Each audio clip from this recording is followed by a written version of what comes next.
আজকের এই ভিডিওটা আমি আমার এক ভাবির জন্য ডেডিকেট করলাম। ভাবি অনেক কষ্ট করে তার বাড়ি থেকে তার বাগানের শাক পাঠিয়ে দিয়েছে। এগুলো হচ্ছে সরিষার শাক। এই শাকগুলো আমাদের অনেক পছন্দ। ভাবি হয়তো মনে করছে শাকগুলো আমরা খাবো না। ভাবি দেখেন, আপনার জন্যই ভিডিওটা করেছি।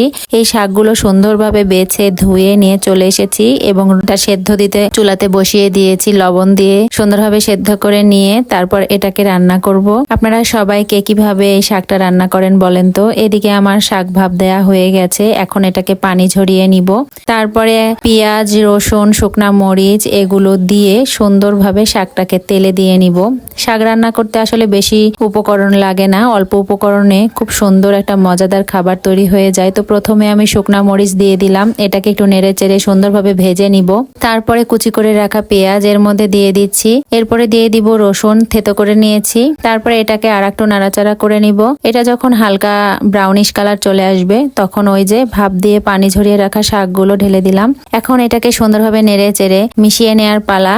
এবং আমি একটা চিকন নাড়ানি নিয়েছি যেটা দিয়ে শাকগুলোকে সুন্দরভাবে ঝরঝরে করে ভেজে নিব।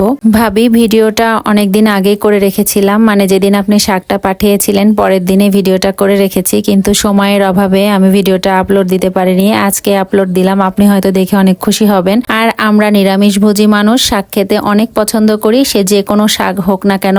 আপনি মাঝে মাঝে এভাবে আমাদের জন্য শাক পাঠিয়ে দিবেন। ধন্যবাদ আপনাকে।